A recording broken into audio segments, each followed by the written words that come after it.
M ಪ್ರೌರಜಂತಮನುಪೇತಮಪೇತಕೃತ್ಯಂ ದ್ವೈಪಾಯನೋ ವಿರಹ ಕಾತರ ಆಜುಹಾವ ಪುತ್ರಾ ಇತಿ ತನ್ಮಯತಯಾ ತರವೋಪಿ ನೇದುಃ ತಂ ಸರ್ವಭೂತಹೃದಯಂ ಮುನಿಮಾನತೋಸ್ಮಿ ಯಸ್ಯಾನುಭಾವಮಖಿಲಶ್ರುತಿಸಾರಮೇಕಂ ಅಧ್ಯಾತ್ಮದೀಪಮತಿತಿತೀರ್ಷತಾಂ ತಮೋಂಧಂ ಸಂಸಾರಿಣಾಂ ಕರುಣಯಾಃ ಪುರಾಣಗುಹ್ಯಂ ತಂ ವ್ಯಾಸಸೂನುಮುಪಯಾಮಿ ಗುರುಂ ಮುನೀನಾಂ ನಾರಾಯಣಂ ನಮಸ್ಕೃತ್ಯ ನರಂ ಚೈವ ನರೋತ್ತಮಂ ದೇವೀಂ ಸರಸ್ವತೀಂ ವ್ಯಾಸಂ ತತೋ ಗ್ರಂಥಮುದೀರಯೇ.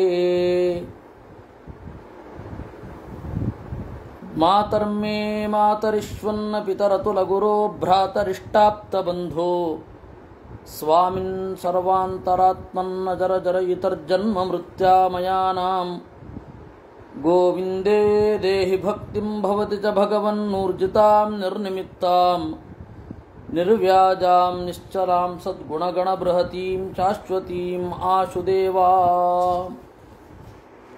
ಹರಿ ಓಂ. ಪ್ರಚೇತಸಃ ಪಿತೃವಾಕ್ಯಂ ಶಿರಸಾ ಆಧಾಯ ಸಾಧವಃ ದಿಶಂ ಪ್ರತೀಚೀಂ ಪ್ರಯಯುಃ ತಪಸಿ ಆದೃತ ಚೇತಸಃ.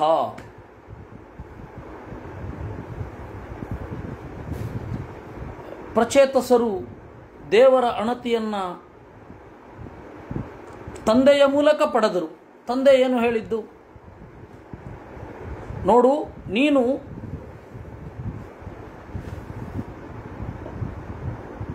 ನೀವೆಲ್ಲರೂ ಕೂಡ 10 ಜನ ಇದ್ದರು, ನೀವು ಎಲ್ಲರೂ ಕೂಡ ಸಂತತಿಯನ್ನು ಮುಂದುವರೆಸಬೇಕು ಅಂತ ಹೇಳಿದ್ರು. ಸಂತತಿಯನ್ನು ಮುಂದುವರಿಸಬೇಕು ಅಂತ ಹೇಳಿದರೆ ಒಳ್ಳೆಯ ಸಂತತಿ ಮುಂದುವರಿಬೇಕು. ಒಳ್ಳೆಯ ಸಂತತಿ ಮುಂದುವರಿಬೇಕು ಅಂತಂದರೆ ತಪಸ್ಸು ಮಾಡದೆ ಅದು ಸಾಧ್ಯ ಇಲ್ಲ. ತಪಸ್ಸಿಗೂ ಸಂತತಿಗೂ ಏನು ಸಂಬಂಧ ಹೇಳಿದರೆ, ನಿಮಗೆ ಬೃಹದಾರಣ್ಯಕ ಉಪನಿಷತ್ತಿನಲ್ಲೆಲ್ಲ ಬರುತ್ತೆ, ಎಂತಹ ಮಗ ಬೇಕು ಅಂತ ಇದೆಯೋ, ಎಂತಹ ಮಗಳು ಬೇಕು ಅಂತ ಇದೆಯೋ ಆ ರೀತಿ ಮಗಳನ್ನು ಪಡೆಯಬಹುದು. ದುಹಿತಾಮೇ ಪಂಡಿತ ಜಾಯೇತ, ನನಗೆ ವೇದವನ್ನು ಅಧ್ಯಯನ ಮಾಡುವ ಮಗಳು ಬೇಕು ಅಂತ ಹೇಳಿದರೆ ಒಂದು ವೇದ ಮಂತ್ರ ಉಂಟು, ಆ ವೇದ ಮಂತ್ರದಿಂದ ಹೋಮ ಮಾಡಬೇಕು ಅಂತ ಇದೆ. ಆ ರೀತಿ ಸಾತ್ವಿಕರಾದ ಹಲವಾರು ಜನರಿಗೆ ಆಸರೆಯಾಗುವ ಒಳ್ಳೆಯ ಸಂತತಿಯನ್ನು ಪಡೆಯಬೇಕು ಅಂತಂದರೆ ತಪಸ್ಸು ಮಾಡಬೇಕು. ನಮಗೆ ಇವತ್ತು ತಪಸ್ಸಿಗೂ ಸಂತತಿಗೂ ಸಂಬಂಧ ಇಲ್ಲ ಅಂತ ಕಾಣುತ್ತೆ, ಆದರೆ ಅವತ್ತು ತಪಸ್ಸಿಗೂ ಸಂತತಿಗೂ ಸಂಬಂಧ ಇತ್ತು. ಇದು ಆಯುರ್ವೇದದಲ್ಲೂ ಪುಂಸವನ ಮಾಡುವಾಗ ಅದೇ ಆ ಪುಂಸವನ ಮಾಡುವಾಗ ಅದೇ ಪ್ರಾರ್ಥನೆ ಇರುತ್ತೆ. ಈ ಉಪನಿಷತ್ತಿನ ಖಂಡಿತ ಪುಂಸವನ ಮಾಡುವಾಗ ಆ ರೀತಿಯ ವಿವರಣೆಗಳೆಲ್ಲ ಇರುತ್ತೆ. ಪುಂಸವನ ಅಂತ ಹೇಳಿದರೆ ಹೆಣ್ಣಿನ ತೃಪ್ತಿ ಮುಖ್ಯ. ಆ ಹೆಣ್ಣಿನ ತೃಪ್ತಿಯನ್ನು ಪಡೆಯಲಿಕ್ಕಾಗಿ ಹೆಣ್ಣಿಗೆ ತೃಪ್ತಿ ಇರಬೇಕು. ಆ ತೃಪ್ತಿಯನ್ನು ಪಡೆಯಲಿಕ್ಕಾಗಿ ಆ ಪುಂಸವನ ಸಂಸ್ಕಾರ ಇರೋದು.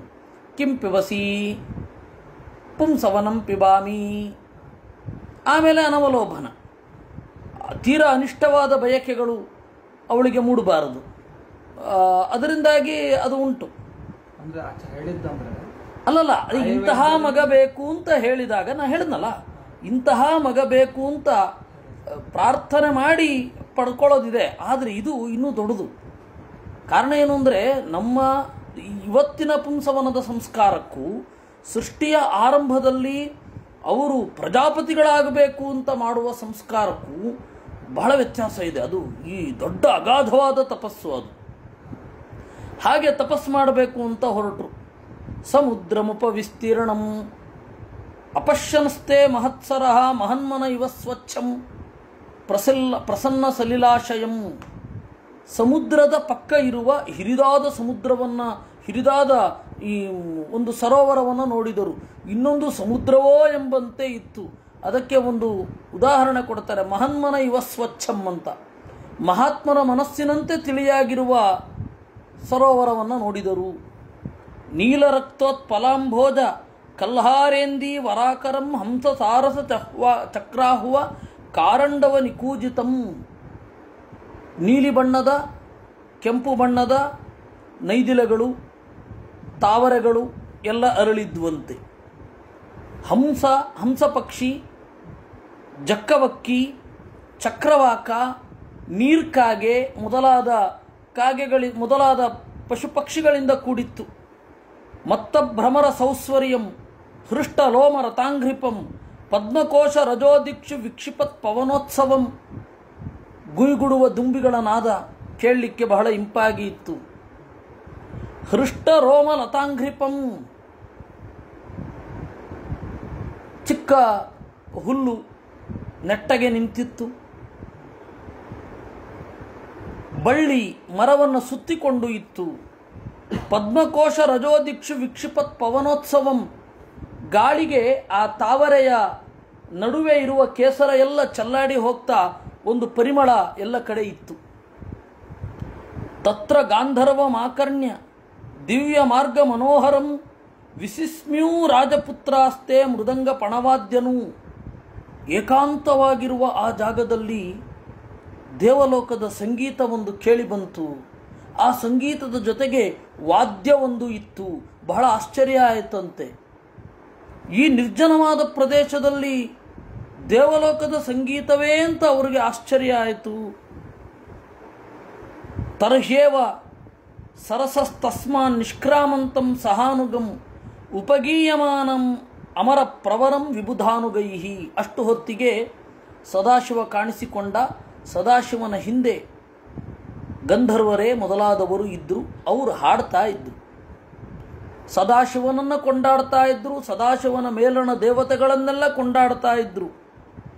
ನೋಡಿ, ನೀವು ಇಲ್ಲಿ ಗಮನಿಸಬೇಕಾದದ್ದು, ಭಾಗವತದಲ್ಲಿ ಪ್ರತಿಯೊಂದು ಸ್ಥಳಗಳ ವರ್ಣನೆಯಲ್ಲಿ ಪ್ರಕೃತಿಯ ಸೌಂದರ್ಯ ಇರ್ತದೆ. ಈ ಪ್ರಕೃತಿಯ ಸೌಂದರ್ಯವನ್ನು ಪ್ರಕೃತಿಯ ಸೌಂದರ್ಯ ಅನ್ನೋದು ದೈವಿಕವಾಗಿರುವಂತೆ ಇಡಬೇಕಾದದ್ದು ನಮ್ಮ ಕರ್ತವ್ಯ. ಪ್ರಕೃತಿ ಸೌಂದರ್ಯ ಅಂತನ್ನೋದು ದೈವಿಕ ಅಂತ ಹೇಗೆ ಚಿಂತನೆ ಮಾಡೋದು ಅಂತ ಛಂದೋಗ ಉಪನಿಷತ್ತಿನಲ್ಲಿ ಇದೆ. ಪ್ರಕೃತಿಯ ಒಂದು ಸಂಗೀತ ಇದೆ, ಅದನ್ನು ಕೇಳಿಸಿಕೊಳ್ಳುವುದು ಹೇಗೆ ಅಂತ ಒಂದು ಕಿವಿ ಕೊಡ್ತದೆ ಛಂದೋಗ ಉಪನಿಷತ್ತು. ಆ ತರಹದ ಒಂದು ಪ್ರಕೃತಿಯ ಸೌಂದರ್ಯ, ಅದನ್ನು ಆರಾಧನೆ ಮಾಡೋದು ಹೇಗೆ ಅನ್ನೋದೇ ಭಾಗವತದಲ್ಲಿ ನೀವು ನೋಡ್ತಾ ಇದ್ರಿ. ಇದೇ 4ನೇ ಸ್ಕಂಧದಲ್ಲಿ ಕೈಲಾಸದ ವರ್ಣನೆ ಬಂತು. ಆಮೇಲೆ ದಶಮ ಸ್ಕಂಧದಲ್ಲಿ ಪ್ರಕೃತಿಯ ವರ್ಣನೆಯೇ ತುಂಬಿರೋದು.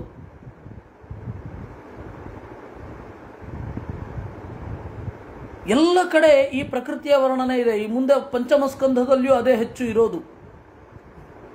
ಆ ಪ್ರಕೃತಿಯ ಸೌಂದರ್ಯದ ಹಿನ್ನೆಲೆಯಲ್ಲಿ ದೇವರ ಸೃಷ್ಟಿಯ ಸವಿಯನ್ನು ಹೇಗೆ ಆಸ್ವಾದನೆ ಮಾಡಬೇಕು ಅನ್ನೋದೇ ಭಾಗವತದ ಉದ್ದೇಶ. ಪುರಾಣಗಳು ವನಗಳನ್ನು ವರ್ಣನೆ ಮಾಡೋದು, ಉಪವನಗಳನ್ನು ವರ್ಣನೆ ಮಾಡೋದು ಸುಮ್ಮನೆ ಅಲ್ಲ, ಕಾವ್ಯದ ದೃಷ್ಟಿ ಅಂತ ಹೇಳಿ ಉಪೇಕ್ಷೆ ಮಾಡಲಿಕ್ಕಿಲ್ಲ.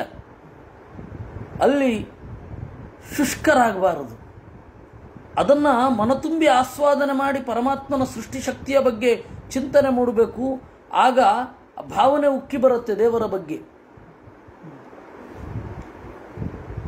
ನೀವು ರಾಮಾಯಣ ನೋಡಬೇಕು, ಮಹಾಭಾರತ ನೋಡಬೇಕು, ಅಲ್ಲಿ ಆಶ್ರಮಗಳ ವರ್ಣನೆ ಉಂಟು. ರಾಮಾಯಣಗಳಲ್ಲಿ, ಮಹಾಭಾರತದಲ್ಲಿ ಆಶ್ರಮದ ವರ್ಣನೆ ಉಂಟು, ನಗರದ ವರ್ಣನೆ ಉಂಟು, ಕಾಡುಗಳ ವರ್ಣನೆ ಉಂಟು.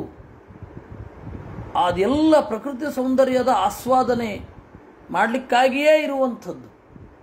ನೀವು ಮಾಡಿ ಅಂತ ಹೇಳ್ತಾ ಇದೆ. ಶುಷ್ಕರಾಗಬೇಡಿ, ಕಾಂಕ್ರೀಟ್ ಕಾಡು ಎಲ್ಲ ಕಡೆ ಬೆಳೆಸಬೇಡಿ ಅನ್ನೋದೇ ಅದರ ಉದ್ದೇಶ.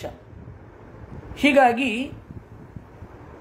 ಆ ಪ್ರಕೃತಿ ಸೌಂದರ್ಯದ ಹಿನ್ನೆಲೆಯಲ್ಲಿ ಸದಾಶಿವನ ಆಗಮನ, ಆ ಸದಾಶಿವನ ಹಿಂದೆ ಗಂಧರ್ವರೇ ಮೊದಲಾದವರನ್ನು ಕಂಡರು. ತಪ್ತ ಹೇಮ ನಿಕರ್ಷಾಭಂ ಶಿತಿಕಂಠಂ ತ್ರಿಲೋಚನಂ ಪ್ರಸಾದ ಸುಮುಖಂ ವೀಕ್ಷ್ಯ ಪ್ರಣೇಮುರ್ಜಾತ ಕೌತುಕಾಹ. ಸದಾಶಿವ ಹೇಗಿದ್ದ? ತಪ್ತ ಹೇಮ ನಿಕರ್ಷಾಭಂ, ಬಂಗಾರವನ್ನು ಪುಟಕ್ಕಿಟ್ಟಾಗ ಒಂದು ಕೆಂಪು ಛಾಯೆ ಮೂಡುತ್ತಲ್ಲ, ಆ ತರಹ ಇದ್ದಂತೆ ಸದಾಶಿವ. ಬಂಗಾರದ ಮೈಬಣ್ಣದವ, ಶಿತಿಕಂಠ, ಕೊರಳು ಮಾತ್ರ ಕಪ್ಪು, ತ್ರಿಲೋಚನಂ, 3 ಕಣ್ಣು ಅವನಿಗೆ ಇದೆ. ಹಣೆಯ ಮೇಲೊಂದು ಕಣ್ಣು, ಕೆಳಗಡೆ ಕಣ್ಣು. ವಸ್ತುತಃ 3 ಕಣ್ಣು ಎಲ್ಲರಿಗೂ ಇರುತ್ತೆ. ನಾವು ಕಣ್ಮುಚ್ಚಿದಾಗ ಕಾಣೋದು ಕನಸು ಮೊದಲಾದವುಗಳನ್ನು 3ನೇ ಕಣ್ಣಿಂದಲೇ. 3ನೇ ಕಣ್ಣಲ್ಲದೆ ಅಲ್ವೇ ಅಲ್ಲ. ಆದರೆ ನಮಗದಿದೆ ಅಂತ ಗೊತ್ತಿಲ್ಲ. ಎಲ್ಲರಿಗೂ 3 ಕಣ್ಣಿದೆ. ಹಾಗಾದ್ರೆ ಇವನಿಗೆ ಯಾಕೆ 3 ಕಣ್ಣು ಅಂತ ಹೇಳಿದ್ರೆ 3 ಕಣ್ಣಿದೆ ಅಂತ ಗೊತ್ತಿದೆ. ಮತ್ತೆ ಅದು ಹಣೆಯ ಮೇಲೆ ಮೂಡಿದೆ. ಅದು ವಿರೂಪ ಅಕ್ಷ ಅಂತ, ಮುಖಕ್ಕೆ ಹೊಂದದ ಕಣ್ಣಿನವ, ವಿರೂಪವಾದ ಅಕ್ಷ, ವಿಲಕ್ಷಣವಾದ ರೂಪ ಇರುವ ಕಣ್ಣು, ವಿರೂಪಾಕ್ಷ ಅಂತ ಕರೆಯೋದು. ಹಾಗೆ ಆ ತರಹದ ತ್ರಿಲೋಚನಂ ಮುಕ್ಕಣ್ಣನನ್ನ ನೋಡಿದರಂತೆ. ನಗತಾ ಇದ್ದ ಚಲುವಾಂತ ಚಲುವ ಸದಾಶಿವ. ಪ್ರಸಾದ ಸುಮುಖಂ, ಅವನನ್ನು ನೋಡಿ ಜಾತಕೌತುಕ ಅಚ್ಚರಿಯಾಗಿ ನಮಸ್ಕಾರ ಮಾಡಿದ್ರು. ಸತಾನ್ ಪ್ರಪನ್ನಾರ್ತಿಹರಃ ಭಗವಾನ್ ಧರ್ಮವತ್ಸಲಃ ಧರ್ಮಜ್ಞಾನ್ ಶೀಲ ಸಂಪನ್ನಾನ್ ಪ್ರೀತಾನ್ ಪ್ರೀತ ಉವಾಚಃ. ಧರ್ಮವನ್ನು ತಿಳಿದಿರುವ ಶೀಲ ಸಂಪನ್ನರಾದ ಅವರನ್ನು ಕಂಡು ಶರಣು ಬಂದವರ ಕಷ್ಟವನ್ನು ನೀಗುವ ಸದಾಶಿವ ಹೀಗೆ ನುಡಿದ. ರುದ್ರ ಉವಾಚ ಯೂಯಂ ಬರ್ಹಿಷದ ಪುತ್ರಾಃ ವಿದಿತಂ ವಶ್ಚಿಕೀರ್ಷಿತಂ ಅನುಗ್ರಹಾಯ ಭದ್ರಂ ವ ಏವಂ ಮೇ ದರ್ಶನಂ ಕೃತಂ. ನೀವು ಬರ್ಹಿಷ್ಮಂತನ ಮಕ್ಕಳು, ನಿಮ್ಮ ಸಂಕಲ್ಪ ನನಗೆ ಗೊತ್ತಿದೆ. ನಾನು ನಿಮಗೆ ದರ್ಶನ ಕೊಟ್ಟದ್ದೇ ಅನುಗ್ರಹ ಮಾಡಲಿಕ್ಕಾಗಿ. ಯಪ್ಪರಸ್ತಮಸ ಸಾಕ್ಷಾತ್ ತ್ರಿಗುಣಾತ್ ಜೀವಸಂಜ್ಞಿತಾತ್ ಭಗವಂತಂ ವಾಸುದೇವಂ ಪ್ರಪನ್ನಃ ಸಪ್ರಿಯೋ ಹಿಮೆ. ಯಾರು ಪ್ರಕೃತಿಯ ಹಿಡಿತದಿಂದ ಆಚೆ ಇದ್ದಾನೋ, ಸತ್ವರದ ಸ್ತಮೋ ಗುಣಗಳಿರುವ ಜೀವರಿಗಿಂತ ವಿಲಕ್ಷಣನಾಗಿದ್ದಾನೋ, ಅಂತಹ ಪರಮಾತ್ಮನನ್ನ ಶರಣು ಹೊಂದಿದವ ನನಗೆ ಬಹಳ ಪ್ರಿಯ. ಪರಮಾತ್ಮನ ಭಕ್ತರನ್ನು ಕಂಡ್ರೆ ನನಗೆ ಪ್ರಿಯ ಅಂತ ಹೇಳಿ ಸದಾಶಿವ ಹೇಳ್ತಾನೆ. ಸ್ವಧರ್ಮನಿಷ್ಠ ಶತಜನ್ಮಭಿಪ್ಪುಮಾನ್ ವಿರಿಂಚತಾಮೇತಿ ತತಃ ಪರಂ ಹಿ ಮಾಂ ಅವ್ಯಾಕೃತಂ ಭಾಗವತೋಥ ವೈಷ್ಣವಂ ಪದಂ ಯಥಾರ್ಹಂ ವಿಬುಧೈ ಕಲಾತ್ಯಯೇ. ನೋಡಿ, ದೇವರನ್ನು ಪಡೆಯಲಿಕ್ಕೆ ಎಷ್ಟು ಕಷ್ಟಪಡ್ತಾರೆ ಎಲ್ಲರೂ ಕೂಡ. ಸ್ವಧರ್ಮನಿಷ್ಠ ಶತಜನ್ಮಭಿ, 100 ಜನ್ಮಗಳ ಕಾಲ ತನ್ನ ಧರ್ಮದಲ್ಲಿ ನೆಲೆಗೊಂಡು ಪುಮಾನ್ ಪುರುಷನೊಬ್ಬ ವಿರಿಂಚತಾ ಮೇತಿ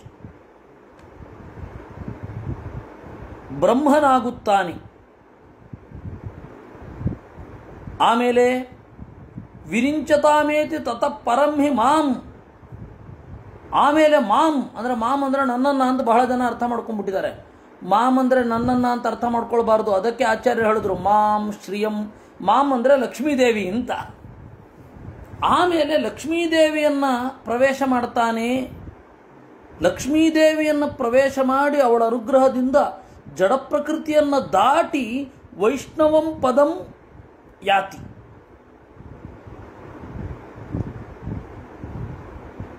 ಪರಮಾತ್ಮನ ನೆಲೆ ಶ್ವೇತದ್ವೀಪ ಅನಂತಾತನ ವೈಕುಂಠಗಳಿಗೆ ತಲುಪುತ್ತಾನೆ. ಯಾವಾಗ? ಕಲಾತ್ಯಯೇ, ಕಲೆ ಮುಗಿದ ಮೇಲೆ. ಕಲೆ ಅಂದರೆ 16 ಕಲೆಗಳು. 16ನೆಯ ಕಲೆ ಜೀವ. 15 ಕಲೆಗಳಾದ ಮೇಲೆ 15 ಕಲೆಗಳ ಬೇಲಿಯನ್ನು ದಾಟಿ ಪರಮಾತ್ಮನನ್ನು ಪಡಿತಾನೆ. ಇಂತಹ ಭಗವದ್ಭಕ್ತರು ಅಂದರೆ ನನಗೆ ಬಹಳ ಪ್ರಿಯ. ಇದು ಯಾರಿದು? ಸ್ವಧರ್ಮನಿಷ್ಠ ಶತಜನ್ಮಭಿಪ್ಪುಮಾನ್ ಅಂದರೆ ಆಚಾರ್ಯರು ಹೇಳಿದ್ರು, ರುಜವೋ ನಾಮ ಯೇ ದೇವ ಯೋಗ್ಯ ಬ್ರಹ್ಮಪದಸ್ಯತು. ರುಜು ಅಂತನ್ನುವ ದೇವತಾಗಣ ಇದೆ. ಅವರೆಲ್ಲರೂ ಕೂಡ ಬ್ರಹ್ಮಪದವಿಗೆ ಅರ್ಹರು. ತಯೇವ ಶತಜನ್ಮಾನಿ ವಿಶೇಷೋಪಾಸಕಾಹರೇಹೆ. 100 ಜನ್ಮಗಳಲ್ಲಿ ಪರಮಾತ್ಮನನ್ನು ವಿಶೇಷವಾಗಿ ಉಪಾಸನೆ ಮಾಡ್ತಾರೆ. ಪ್ರಾಪ್ಯ ಬ್ರಹ್ಮಪದಂ ಪಶ್ಚಾತ್ ಶ್ರಿಯಂ ಪ್ರಾಪ್ಯ ಅನುಮೋದಿತ. ಬ್ರಹ್ಮ ಪದವಿಯನ್ನು ಪಡಿತಾರೆ. ಬ್ರಹ್ಮ ಪದವಿ ಆದ ಮೇಲೆ ಲಕ್ಷ್ಮೀದೇವಿಯ ಹತ್ತಿರ ಹೋಗಿ ಅವಳ ಅನುಮತಿಯನ್ನು ಪಡೆದು ಆಮೇಲೆ ಪರಮಾತ್ಮನ ಬಳಿಗೆ ಹೋಗ್ತಾರೆ. ಇಲ್ಲಿ ಮಾಮ್ ಅಂದರೆ ಅಸ್ಮತ್ ಶಬ್ದದ ದ್ವಿತೀಯ ವಿಭಕ್ತಿ ನನ್ನನ್ನು ಅಂತ ಅರ್ಥ ಮಾಡಬೇಡಿ ಎಂದರು ಆಚಾರ್ಯರು. ಮಾಮ್ ಅಂದರೆ ಲಕ್ಷ್ಮೀದೇವಿ. ಇನ್ನು ಮುಂದೆ ಎಲ್ಲ ತತ್ವಶಾಸ್ತ್ರದ ಘಟ್ಟವೇ ಬರೋದು. ಅದಕ್ಕಿಂತ ಮೊದಲು ಸಣ್ಣದೊಂದು ಕಥೆ ಹೇಳ್ತೇನೆ. ಮನೋರಂಜನಾರ್ಥಂ ಅಥವಾ ಜ್ಯಾಮಿತಾ ದೋಷ ಪರಿಹಾರಾಯ. ಯಜ್ಞದಲ್ಲಿ ಕುಳಿತಾಗ ಮನಸ್ಸು ಏಕಾಗ್ರವಾಗಿ ಒಂದೇ ಸಮ ಅಗ್ನಿಯಲ್ಲಿ ಆಹುತಿಯನ್ನು ಹುಯ್ಯುವಾಗ ಬೋರ್ ಆಗತ್ತೆ ಅಂತ ಹಿಂದಿನವರು ಜ್ಯಾಮಿತಾ ಅಂತ ಕರೆದರು. ಜ್ಯಾಮಿತಾ ಅನ್ನೋದು ಮನಸ್ಸಿನ ಏಕತಾನತೆ, ಅದೊಂದು ಬೋರು. ಆ ದೋಷ ಪರಿಹಾರಕ್ಕಾಗಿ ನರ್ತನ, ಗೀತ, ವಾದ್ಯ ಅವುಗಳೆಲ್ಲ. ಹಾಗೆ ಭಾಗವತ ಕಥಾಯಜ್ಞದಲ್ಲಿ ಇದೊಂದು ಕಥೆ. ಇದು ಕೇರಳದಲ್ಲಿ ಜನಜನಿತವಾದ ಕಥೆ. ಕೇರಳದ ರಾಜನೊಬ್ಬ ವಿದ್ವಾಂಸನಿಗೆ ಆರ್ಡರ್ ಮಾಡಿದನಂತೆ, ರಾಮಾಯಣದಲ್ಲಿ ಸಾರಭೂತವಾದ ಶ್ಲೋಕ ಯಾವುದು ಅದನ್ನು ಹುಡುಕಿಕೊಂಡು ಬರಬೇಕು, ಇಲ್ಲಾಂದರೆ ತಲೆ ತೆಗೆದು ಬಿಡ್ತೀನಿ ಅಂತ. ಯಾಕೆ ಆ ರೀತಿ ಹೇಳೋದು ನಾವು? ಪಾಪ ಹುಡುಕಲಿಲ್ಲ ಅಂದರೆ ತಲೆ ತೆಗೆದು ಬಿಡೋದೇನು? ಹಾಗೆಲ್ಲ ಆ ಥರದ್ದೊಂದು ಇತ್ತು.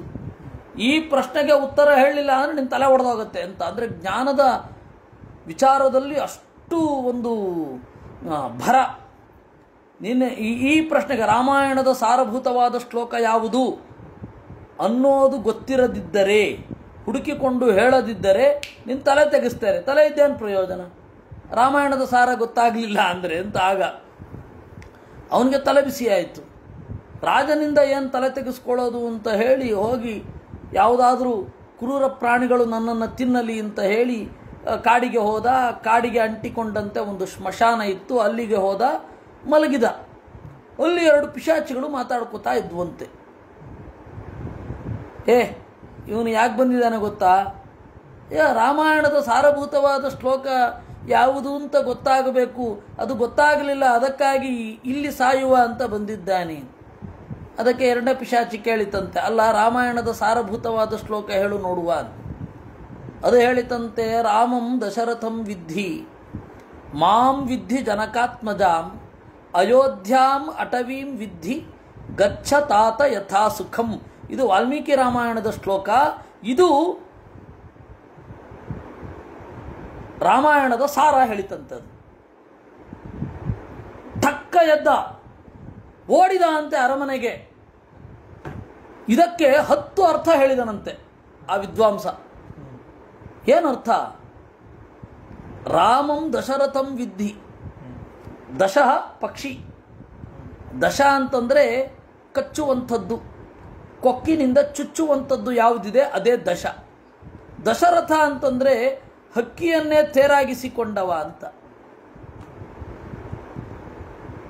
ಹಕ್ಕಿಯನ್ನು ತೇರಾಗಿಸಿಕೊಂಡವ ಯಾರು? ವಿಷ್ಣು.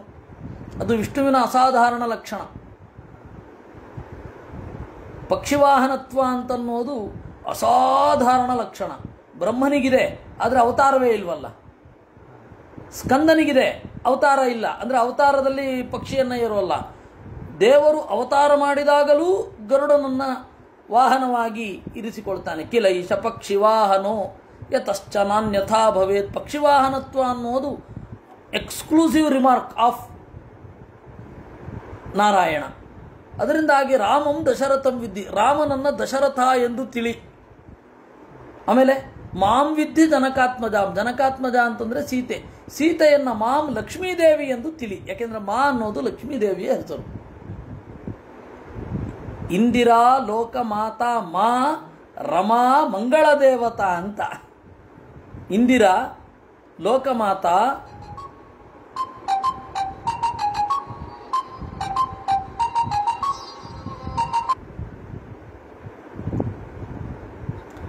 ಇಂದಿರಾ ಲೋಕಮಾತಾ ಮಾ ರಮಾ ಮಂಗಳ ದೇವತಾ.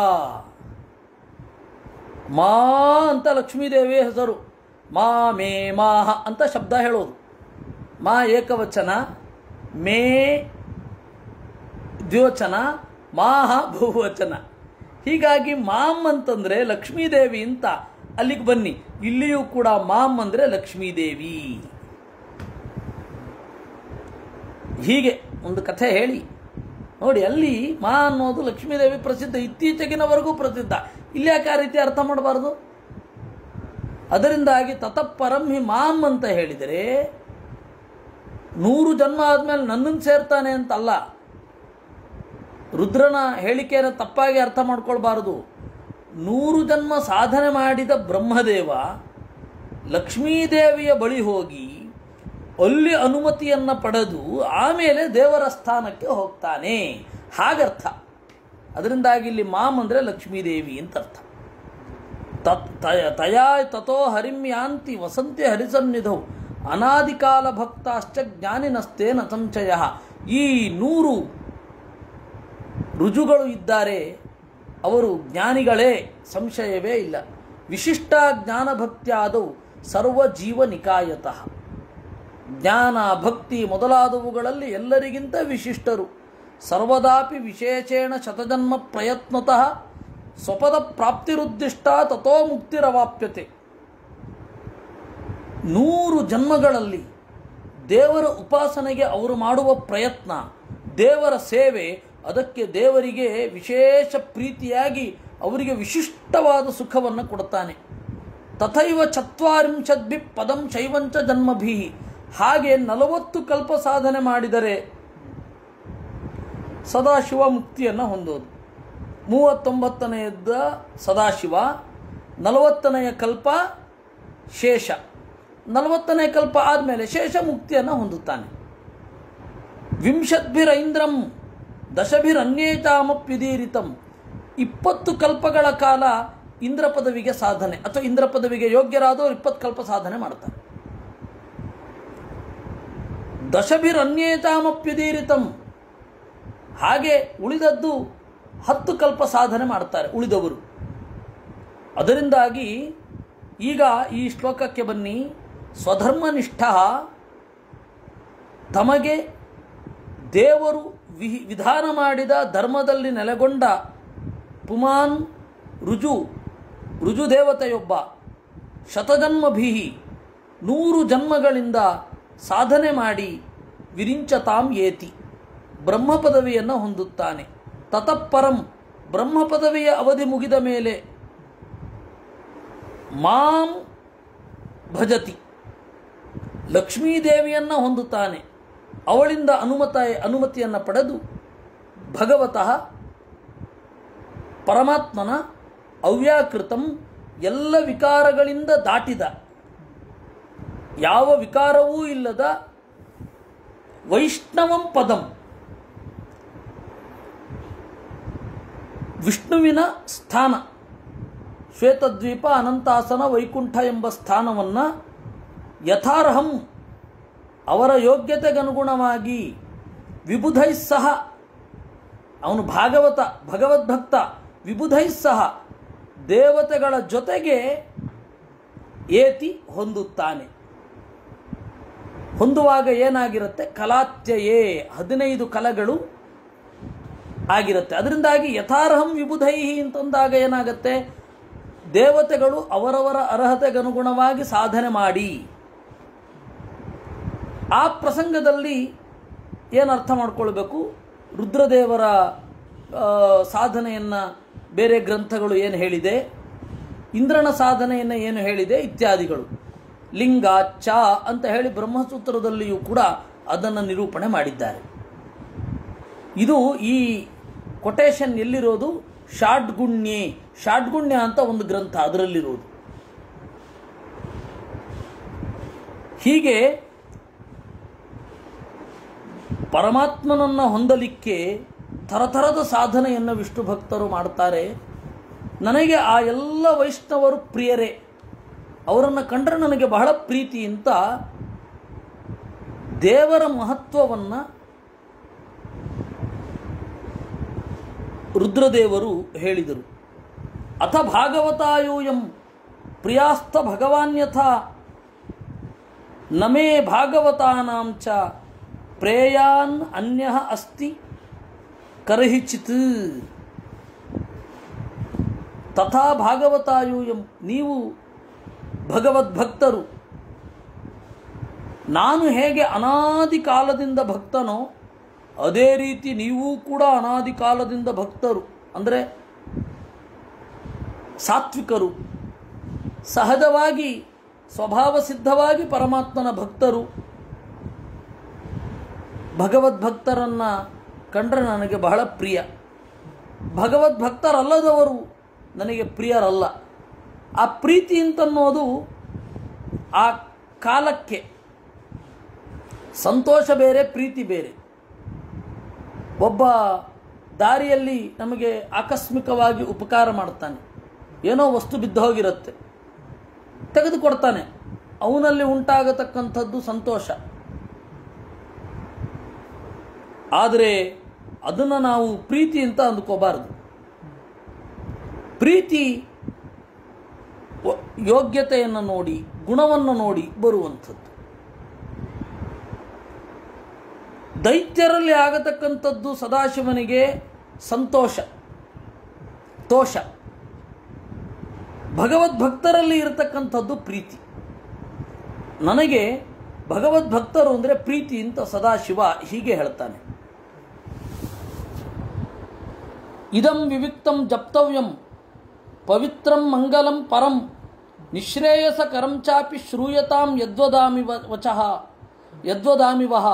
ನಾನು ಇದೊಂದನ್ನು ಹೇಳ್ತೇನೆ, ಅತ್ಯಂತ ಗುಟ್ಟಾದದ್ದು, ಜಪ ಮಾಡಬೇಕು, ಅತ್ಯಂತ ಪವಿತ್ರವಾದದ್ದು, ಪಠನ ಮಾಡುವವರಿಗೆ ಮಂಗಳವನ್ನು ಉಂಟು ಮಾಡತಕ್ಕಂಥದ್ದು, ಮೋಕ್ಷದ ತನಕ ಸಾಧನೆ ಆಗತ್ತೆ. ಅದನ್ನು ನಿಮಗೆ ಹೇಳ್ತೇನೆ, ಕೇಳಿ. ಇದು ರುದ್ರಗೀತೆ ಅಂತ ಹೇಳಿ ಪ್ರಸಿದ್ಧವಾದದ್ದು. ಚತುರ್ಥ ಸ್ಕಂಧದ 24ನೇ ಅಧ್ಯಾಯದ 33ನೇ ಶ್ಲೋಕದಿಂದ ಶುರು ಮಾಡಿಕೊಂಡು 81ನೇ ಶ್ಲೋಕದ ತನಕ ಇರುವಂಥದ್ದು. ಇದನ್ನು ಪಾರಾಯಣ ಮಾಡಿದರೆ ಬಹಳ ಫಲಗಳನ್ನು ಸ್ವಯಂ ಭಾಗವತ ಹೇಳುತ್ತೆ. ಬೆಳಗ್ಗೆ ಎಲ್ಲ ಅಧ್ಯಾತ್ಮ ಬಂಧುಗಳ ಕಷ್ಟದ ನಿವಾರಣೆಗಾಗಿ ಇದನ್ನು ಪಾರಾಯಣ ಶುರು ಮಾಡಬೇಕು ಅಂತ ಪ್ರೇರಣೆ ಆಯಿತು. ಹಾಗೆ ಮುಂದುವರಿಯಬೇಕು ಅಂತ ಸಂಕಲ್ಪ ದೇವರ ಪ್ರೇರಣೆಯಿಂದ ಮೂಡಿದೆ. ಆ ಕೆಲಸ ಆಗಬೇಕು. ಎಲ್ಲ ಭಗವದ್ಭಕ್ತರ ಮತ್ತು ಎಲ್ಲ ಜನಸಾಮಾನ್ಯರ ಪಾಲಿಗೆ ಒದಗಿರುವ ಭೀಕರ ರೋಗ ಪರಿಹಾರ ಆಗಬೇಕು. ಎಲ್ಲರೂ ಮತ್ತೆ ಓಡಾಡುವಂತೆ ಆಗಬೇಕು. ಅದಕ್ಕೆ ಇದನ್ನು ಪಾರಾಯಣ ಮಾಡಬೇಕು. ಯಾರಿಗೆ ಪಾರಾಯಣ ಮಾಡಬೇಕು ಅಂತ ಅಪೇಕ್ಷೆ ಇದೆ ಅವರು ಇದನ್ನು ಕೇಳಿ ಮಾಡಬಹುದು. ಸಜ್ಜನರ ಹಿತದೃಷ್ಟಿಯಿಂದ ಅಂತ ಹೇಳಿ ಸಂಕಲ್ಪ ಮಾಡಿ ಮಾಡಬಹುದು. ಇತ್ಯನುಕ್ರೋಶ ಹೃದಯ ಭಗವಾನಾಹ ತಾನ್ ಶಿವ ಬದ್ಧಾಂಜಲೀನ್ ರಾಜಪುತ್ರಾನ್ ನಾರಾಯಣ ಪರೋವಚಃ ಇತಿ ಅನುಕ್ರೋಶ ಹೃದಯ. ಕರುಣೆಯಿಂದ ತುಂಬಿದ ಹೃದಯದವನಾಗಿ ಸದಾಶಿವ ಈ ರಾಜಪುತ್ರರಿಗೆ ನುಡಿದದ್ದು. ನಮ್ಮ ಮೇಲಿನ ಕರುಣೆಯಿಂದ ವೇದವ್ಯಾಸರು ನಮಗೆ ಹೇಳಿದ್ದಾರೆ. ಅದನ್ನು ನಾವೆಲ್ಲರೂ ಕೂಡ ಪಾರಾಯಣ ಮಾಡೋಣ. ಯಾರಿಗ್ಯಾರಿಗೆ ಆಗತ್ತೆ ಅವರೆಲ್ಲರೂ ಪಾರಾಯಣ ಮಾಡೋಣ. ಅಧ್ಯಾತ್ಮ ಬಂಧುಗಳೆಲ್ಲ ಒಟ್ಟಿಗೆ ಪಾರಾಯಣ ಮಾಡಿ. ಇನ್ನು ಕೆಲವೊಂದು ಸಂಕಲ್ಪಗಳಿದೆ. ಆ ಸಂಕಲ್ಪವನ್ನು ನಾನು ನಿಮಗೆ ಹೇಳ್ತೇನೆ. ಅದನ್ನು ಎಲ್ಲರೂ, ದಿಲೀಪ್ ಅವರಾಗಿರಬಹುದು, ಸಂದೀಪ್ ಅವರಾಗಿರಬಹುದು, ಆಮೇಲೆ ಭೂಷಣ ಕವಿ, ಶ್ರೀಹರಿ, ಶ್ರೀನಿವಾಸ್ ಅವರು, ಇವರು ಎಲ್ಲರೂ ಯಾರ್ಯಾರಿಗೆ ಮಾಡಲಿಕ್ಕೆ ಉಂಟು ಅವರೆಲ್ಲ ಮಾಡಿ ಸಂಕಲ್ಪ ಒಂದು ನಾನು ಹೇಳ್ತೇನೆ. ಏನು ಸಂಕಲ್ಪ ಇರಬೇಕು ಅಂತ ಕೆಲವೊಂದು ಇಲ್ಲಿ ಹೇಳಲಿಕ್ಕಾಗಲ್ಲ. ಆ ಥರದ ಸಂಕಲ್ಪವನ್ನು ನಾವು ಮಾಡಬೇಕು. ಆ ಎಲ್ಲ ಮತ್ತು ಕೃಷ್ಣ ಪ್ರಸಾದ್ ಅವರು ಆ ಎಲ್ಲ ತರಹದ ಸಂಕಲ್ಪಗಳನ್ನು ಒಳಗೊಂಡು ನಾವು ಮಾಡೋಣ. ಸಮಾಜದ ಒಳಿತಾಗಬೇಕು. ವಿಪ್ಲವ ಕಾಲ ಇದು. ಈ ವಿಪ್ಲವ ಹೋಗಬೇಕು ಅಂತನ್ನೋದು, ಒಳ್ಳೆ ಬುದ್ಧಿ ಪ್ರಚೋದನೆ ಆಗಬೇಕು ನಮ್ಮ ಮಕ್ಕಳಿಗೆ, ನಮ್ಮ ಮುಂದಿನ ತಲೆಮಾರಿಗೆ. ಮುಂದಿನ ತಲೆಮಾರು ಅದು ಹೇಗಾಗತ್ತೆ ನೋಡಲಿಕ್ಕೆ ಭಯ ಆಗ್ತಾ ಇದೆ. ಆ ತರಹದ ಎಲ್ಲ ಒಳ್ಳೆಯ ಉದ್ದೇಶವನ್ನು ಇಟ್ಟುಕೊಂಡು ನಾವು ಮಾಡೋಣ. ಮತ್ತು ಇಂದಿನ ತೀರ ಅಗತ್ಯಕ್ಕೂ ಸಂಬಂಧಿಸಿ ಅದು ದಿವಸ ಪಾರಾಯಣದ ಒಂದು ಪದ್ಧತಿ ಬರಬೇಕು, ಪಾರಾಯಣದ ಕ್ರಮದಲ್ಲಿ ಇದು ಅಳವಡಬೇಕು. ರುದ್ರ ಉವಾಚ, ರುದ್ರರು ಹೇಳಿದರು, ಜಿತಂವ ಆತ್ಮವಿದ್ಧುರ್ಯಾ ಸ್ವಸ್ಥಯೇ ಸ್ವಸ್ತಿರಸ್ತುವಃ ಭವತಾಂ ರಾಧಸೆ ರಾಧ್ಯಂ ಸರ್ವಸ್ಮಾ ಆತ್ಮನೇ ನಮಃ. ಆತ್ಮವಿದ್ಧುರ್ಯಾ, ಪರಮಾತ್ಮನನ್ನು ತಿಳಿದುಕೊಂಡವರಲ್ಲಿ ಅಗ್ರಗಣ್ಯರೇ, ಸ್ವಸ್ಥಯೇ ವಹ ಜಿತಂ, ನೀವು ಮಂಗಳವನ್ನು ಪಡೆದಿರಿ, ವಹ ಸ್ವಸ್ತಿರಸ್ತು, ನಿಮಗೆ ಮಂಗಳವಾಗಲಿ. ನೀವೀಗಾಗಲೇ ಪರಮಾತ್ಮನ ಭಕ್ತರಾಗುವ ಮೂಲಕ ಮಂಗಳವನ್ನು ಪಡೆದಾಗಿದೆ. ಆದರೂ ನಾನು ಎದೆ ತುಂಬಿ ನಿಮ್ಮನ್ನು ಹರಿಸ್ತಾ ಇದ್ದೇನೆ. ವಹ ಸ್ವಸ್ತಿ ಅಸ್ತು, ನಿಮಗೆ ಒಳ್ಳೆಯದಾಗಲಿ. ಭವತಾಂ ರಾಧಸೆ ರಾಧ್ಯಂ, ನಿಮ್ಮ ಸಮೃದ್ಧಿ ಅದು ಉಂಟಾಗಲಿ. ಸರ್ವಸ್ಮೈ ಆತ್ಮನೇ ನಮಃ, ಎಲ್ಲರ ಅಂತರ್ಯಾಮಿಯಾಗಿರುವ ನಾರಾಯಣನಿಗೆ ನಮ್ಮ ನಮಸ್ಕಾರಗಳಿರಲಿ. ನಮ ಪಂಕಜನಾಭಾಯ ಭೂತ ಸೂಕ್ಷ್ಮೇಂದ್ರಿಯಾತ್ಮನೇ ವಾಸುದೇವಾಯ ಶಾಂತಾಯ ಕೂಟಸ್ಥಾಯ ಸ್ವರೋಚಿಷೆ. ಪಂಕಜನಾಭಾಯ, ಲೋಕವೆಂಬ ಕಮಲ ಆ ನಾರಾಯಣನ ಹೊಕ್ಕಳೊಳಗಡೆಯಿಂದ ಎದ್ದು ಬಂದಿದೆ. ಅಂತಹ ಪದ್ಮನಾಭನಿಗೆ ನಮ್ಮ ನಮಸ್ಕಾರ. ಅಂದರೆ ಸೃಷ್ಟಿ ಮಾಡಲಿಕ್ಕೆ ಹೆಣ್ಣಿನ ಅಪೇಕ್ಷೆಯೋ ಅಥವಾ ಇನ್ನೊಬ್ಬರ ಅಗತ್ಯವೋ ದೇವರಿಗಿಲ್ಲ ಅನ್ನೋದು ಪದ್ಮನಾಭ ನಾಮವನ್ನು ಚಿಂತನೆ ಮಾಡುವಾಗ ನಮಗೆ ಬರಬೇಕು. ಭೂತ ಸೂಕ್ಷ್ಮೇಂದ್ರಿಯಾತ್ಮನೇ, ಪಂಚಭೂತಗಳ ಸೂಕ್ಷ್ಮ ಭಾಗ ಮತ್ತು ಇಂದ್ರಿಯ, ಅವುಗಳ ಅಂತರ್ಯಾಮಿಯಾಗಿ ಈ ಜಗದ ಕಜ್ಜವನ್ನು ನಡೆಸುತ್ತಿರುವೆ. ವಾಸುದೇವಾಯ, ಶುದ್ಧವಾದ ಮನಸ್ಸಿಗೆ ನೀನು ಗೋಚರನಾಗ್ತೀಯ. ಶಾಂತಾಯ, ಆನಂದದಿಂದ ತುಂಬಿರುವೆ. ಕೂಟಸ್ಥಾಯ, ನಿರ್ವಿಕಾರನಾಗಿರುವೆ. ಸ್ವರೋಚಿಷೆ, ಸ್ವಪ್ರಕಾಶ. ದೇವರು ದೇವರ ಬೆಳಕು. ದೇವರ ಬೆಳಕು ಯಾವುದು ಅಂದರೆ ಅದು ಹೊರಗಡೆಯಿಂದ ಅಲ್ಲ, ದೇವರೇ ದೇವರ ಬೆಳಕು. ಅವನಿಗೆ ಸೂರ್ಯ ಬೇಕಿಲ್ಲ, ಚಂದ್ರ ಬೇಕಿಲ್ಲ, ಅವ್ರಿಗಿಂತ ಮೊದಲಿದ್ದಾನಲ್ವ. ಅಗ್ನಿ ಇಲ್ಲ, ಹಾಗೆಯೇ ಅವನು ಎಲ್ಲವನ್ನ ಕಾಣಬಲ್ಲ. ಅದಕ್ಕೆ ಸ್ವರೋಚಿಷೆ ಎಂದರು. ನಮ ಪಂಕಜನಾಭಾಯ ಸಂಕರ್ಷಣಾಯ ಸೂಕ್ಷ್ಮಾಯ ದುರಂತಾಯ ಅಂತಕಾಯ ಚ ನಮೋ ವಿಶ್ವಪ್ರಬೋಧಾಯ ಪ್ರದ್ಯುಮ್ನಾಯ ಅಂತರಾತ್ಮನೇ. ಸಂಕರ್ಷಣಾಯ, ಎಲ್ಲವನ್ನ ತನ್ನೆಡೆಗೆ ಪ್ರಳಯ ಕಾಲದಲ್ಲಿ ಸೆಳೆಯುವವ. ಸೂಕ್ಷ್ಮಾಯ, ಅತ್ಯಂತ ಗುಟ್ಟವು. ದುರಂತಾಯ, ಕೊನೆಯಿರದವ. ಅಂತಕಾಯ ಚ, ಎಲ್ಲಕ್ಕೂ ಕೊನೆಯನ್ನು ಕೊಡುವವ. ನಮೋ ವಿಶ್ವಪ್ರಬೋಧಾಯ, ಮುಖ್ಯ ಪ್ರಾಣನಿಗೂ ಅರಿವು ನೀಡುವವ. ಪ್ರದ್ಯುಮ್ನಾಯ, ಬಲವೆಂಬ ಹಿರಿದಾದ ಸಂಪತ್ತಿರುವವ. ಅಂತರಾತ್ಮನೇ, ಅಂತರ್ಯಾಮಿ ಆಗಿರುವ ನಾರಾಯಣನಿಗೆ ನಮಃ ನಮಸ್ಕಾರ. ನಮೋ ನಮೋ ನಿರುದ್ಧಾಯ ಹೃಷಿಕೇಶೇಂದ್ರಿಯಾತ್ಮನೇ ನಮಃ ಪರಮಹಂಸಾಯ ಪೂರ್ಣಾಯ ನಿಭೃತಾತ್ಮನೇ. ತಡೆಯಿರದ ದೇವರಿಗೆ ನಮಸ್ಕಾರ. ನಮಗೆ ತಡೆ ಇದೆ, ಗೋಡೆಯಿಂದ ತಡೆ ಹಿಡಿಯಲ್ಪಡ್ತೇವೆ. ನಮ್ಮ ಆಕಾರದಲ್ಲಿ ನಾವು ತಡೆ ಹಿಡಿಯಲ್ಪಟ್ಟಿದ್ದೇವೆ ಈ ದೇಹದಲ್ಲಿ. ದೇವರಿಗೆ ಆ ತಡೆ ಇಲ್ಲ, ನಿರುದ್ಧ ಅಲ್ಲ. ಅದರಿಂದಾಗಿ ಅನಿರುದ್ಧಾಯ ನಮಃ. ಹೃಷಿಕೇಶೇಂದ್ರಿಯಾತ್ಮನೇ, ಹೃಷಿಕೇಶ ಎಲ್ಲ ಇಂದ್ರಿಯಗಳ ಒಡೆಯ, ಮತ್ತೆ ಎಲ್ಲ ಇಂದ್ರಿಯಾಭಿಮಾನಿ ದೇವತೆಗಳಿಗೂ ಒಡೆಯ. ನಮ ಪರಮಹಂಸಾಯ, ಶುದ್ಧನಾದ ದೇವರಿಗೆ ನಮಸ್ಕಾರ. ಪೂರ್ಣನಾಗಿದ್ದಾನೆ, ನಿಭೃತಾತ್ಮನೇ, ಎಲ್ಲ ಗುಟ್ಟಿನ ಒಳಗಡೆ ಇದ್ದಾನೆ, ಎಲ್ಲ ರಹಸ್ಯಗಳ ಹಿಂದೆ ಇದ್ದಾನೆ. ಸ್ವರ್ಗಾಪವರ್ಗ ದ್ವಾರಾಯ ನಿತ್ಯಂ ಶುಚಿಷದೇ ನಮಃ. ಮೋಕ್ಷಕ್ಕೂ ಅವನೇ ದ್ವಾರ, ಮೋಕ್ಷಕ್ಕೂ ಅವನೇ ಕಾರಣ, ಸ್ವರ್ಗಕ್ಕೂ ಅವನೇ ಕಾರಣ. ಶುಚಿಷದೇ, ಯಾವಾಗಲೂ ಶುಚಿ, ಮುಖ್ಯ ಪ್ರಾಣನಲ್ಲಿ ನೆಲೆಗೊಂಡಿದ್ದಾನೆ. ಅಂತಹವನಿಗೆ ನಮಸ್ಕಾರ. ನಮೋ ಹಿರಣ್ಯ ವೀರ್ಯಾಯ, ಜ್ಞಾನಾನಂದಾತ್ಮಕವಾದ ಕ್ರಿಯೆಯನ್ನು ಹೊಂದಿರುವವನೇ.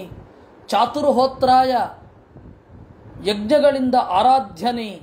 ತಂತವೇ ಸಂತತಿಯನ್ನು ಮುಂದುವರಿಸುವವನೇ ನಿನಗೆ ನಮಸ್ಕಾರ.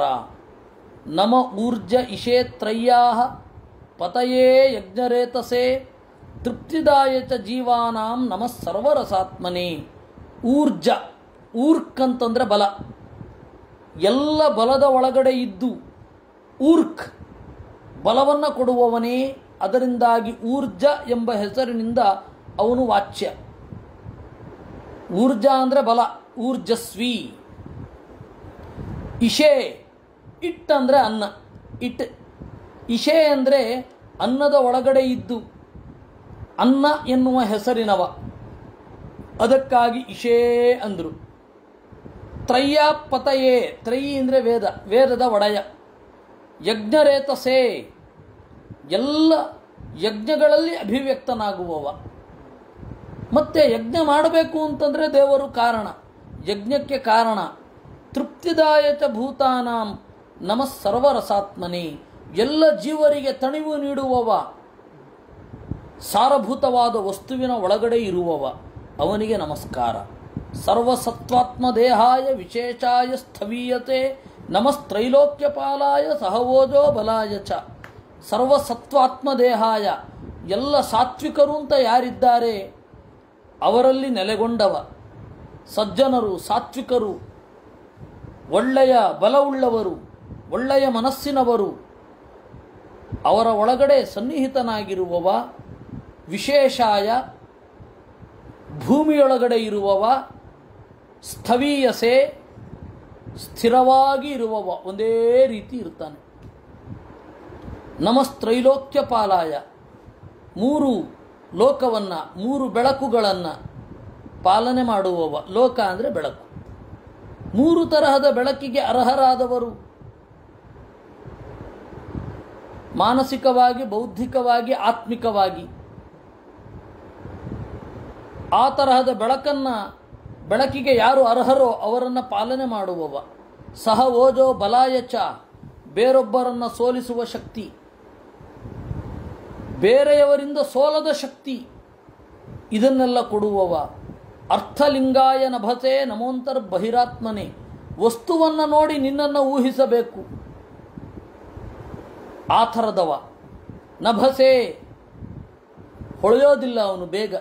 ಆಕಾಶಕ್ಕೆ ಯಾಕೆ ನಭಃ ಅಂತ ಕರೀತಾರೆ ಅಂತಂದರೆ, ಆಕಾಶ ಇದೆ ಅಂತ ಪದೇ ಪದೇ ನಮಗೆ ಅರಿವೇ ಇರಲ್ಲ. ಇದೆಲ್ಲ ಆಕಾಶವೇ. ನಮಗೆ ಆಕಾಶ ಅಂದರೆ ನೀಲಿ ಬಣ್ಣದ್ದು, ಮೇಲ್ಗಡೆ ಮಾತ್ರ ನೋಡೋದು. ಅಲ್ಲ, ಇಲ್ಲೆಲ್ಲ ಉಂಟು, ಅದಕ್ಕೆ ನಭಃ ಅಂತಂದರು. ದೇವರು ಇನ್ನೂ ಗುಟ್ಟಲ್ವೇ, ನಭಸೆ ಅಂತ ಅಂದರು. ನಮೋಂತರ್ ಬಹಿರಾತ್ಮನೇ, ಒಳಗಡೆಯೂ ಹೊರಗಡೆಯೂ ತುಂಬಿದವ. ನಮ ಪುಣ್ಯಾಯ ಲೋಕಾಯ, ಪವಿತ್ರವಾದ ಬೆಳಕು. ಭೂರಿ ವರ್ಚಸೆ, ಒಳಗಡೆಯ ಸಾಧನೆಯಿಂದ ಅವರವರಿಗೆ ಬೆಳಕು ನೀಡುವವ, ಅವನಿಗೆ ನಮಸ್ಕಾರ. ಪ್ರವೃತ್ತಾಯ ನಿವೃತ್ತಾಯ ಪಿತೃದೇವಾಯ ಕರ್ಮಣೇ ನಮೋ ಧರ್ಮ ವಿಪಾಕಾಯ ಮೃತ್ಯವೇ ದುಃಖದಾಯಿನಿ.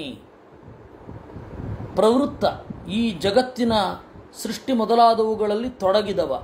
ನಿವೃತ್ತಾಯ, ಅವನಿಗೆ ಫಲ ಬೇಡ, ಅದಕ್ಕೆ ನಿವೃತ್ತ. ಪಿತೃದೇವಾಯ, ಎಲ್ಲರ ತಂದೆ ಪಿತೃದೇವಾಯ. ಕರ್ಮಣೇ, ಕ್ರಿಯೆಯನ್ನು ಮಾಡಲು ಹಚ್ಚುವವ.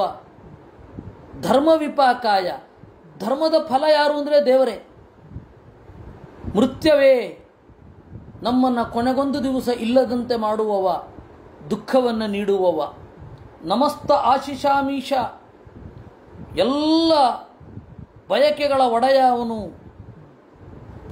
ಮನವೇ, ಜ್ಞಾನಸ್ವರೂಪ, ಕಾರಣಾತ್ಮ, ಎಲ್ಲ ಕಾರಣಗಳ ಒಳಗಡೆ ನೆಲೆಗೊಂಡವ. ಧರ್ಮಾಯ ಮಹತೆ, ಧರ್ಮವನ್ನು ಪಾಲನೆ ಮಾಡುವವ. ಕೃಷ್ಣಾಯ ಅಕುಂಠ ಮೇಧಸೆ, ಎಂದೂ ಮರೆಯಾಗದ ಅರಿವಿನವ. ಅವನ ಜ್ಞಾನ ಯಾವತ್ತೂ ಇಲ್ಲ ಆಗೋದಿಲ್ಲ, ಯಾವಾಗಲೂ ಜ್ಞಾನಪೂರ್ಣ. ಪುರುಷಾಯ ಪುರಾಣಾಯ ಸಾಂಖ್ಯ ಯೋಗೇಶ್ವರಾಯ ಚ ಶಕ್ತಿತ್ರಯ ಸಮೇತಾಯ ಮೀಳುಷೆ ಅಹಂಕೃತಾತ್ಮನೇ. ಪುರುಷ, ಎಲ್ಲ ಗುಣಗಳಿಂದ ತುಂಬಿದವ. ಪುರಾಣ, ಅತ್ಯಂತ ಹಳಬ. ಒಂದು ದೇಹದಿಂದ ಇನ್ನೊಂದು ದೇಹಕ್ಕೆ ಹೋಗುವಾಗ ನಮ್ಮನ್ನು ಒಯ್ಯುವವ.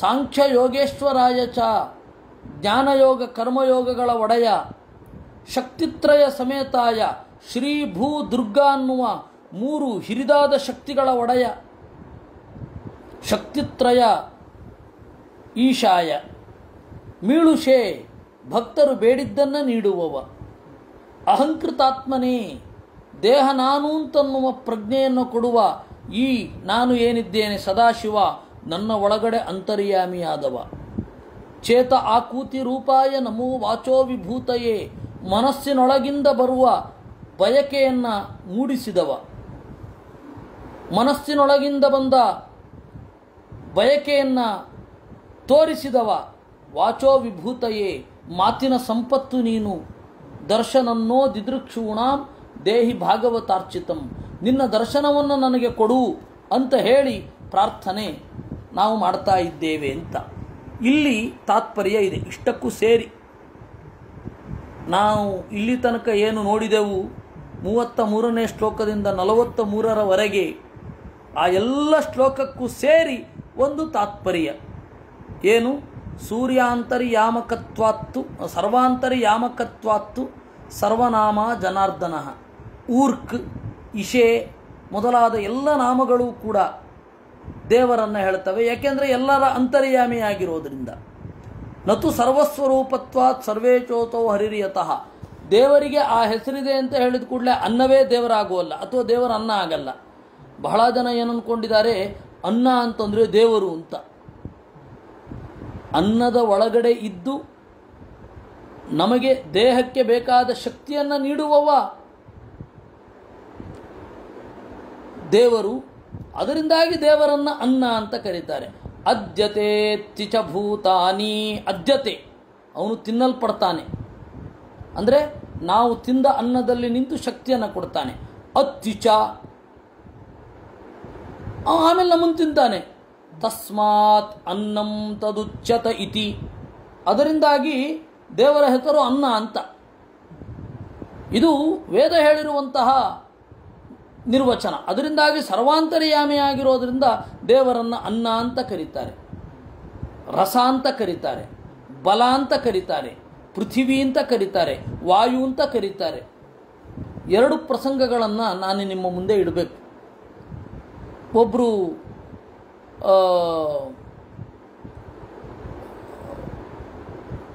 ಬಹಳ ದೊಡ್ಡ ವಿದುಷಿಯವರು, ಸಂಸ್ಕೃತ ನಾಟಕಗಳಲ್ಲಿ ವಿಶೇಷ ಪರಿಶ್ರಮ. ಅವ್ರಿಗೆ ಯಾವುದೋ ಒಂದು ಸೆಮಿನಾರ್ ಇತ್ತು, ನನ್ನ ಹತ್ರ ಬಂದು ಹೇಳಿದ್ರು, ನೋಡ್ರಿ ಅನ್ನಂ ನನಿಂದ್ಯಾತಂತಿದೆ, ಅನ್ನವನ್ನು ನಿಂದನೆ ಮಾಡಬಾರದು ಅಂತ, ಅನ್ನ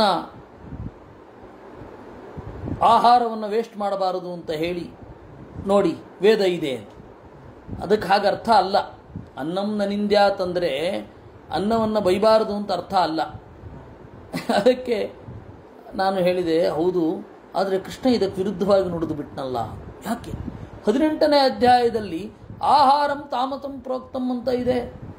ತಾಮಸಾಹಾರ, ತಾಮಸ ಅಂದರೆ ನಿಂದ್ಯ, ಅನ್ನ ನಿಂದನೆ ಮಾಡಿದಾಗಾಯಿತು. ಗೀತೆಯಲ್ಲಿ ಕೃಷ್ಣ ವೇದಕ್ಕೆ ವಿರುದ್ಧವಾಗಿ ಹೋದಾಗಾಯ್ತಲ್ಲ. ಹೌದಲ್ವೇನ್ರೀ ಅಂದರು. ಬಹಳ ಸಿಂಪಲ್.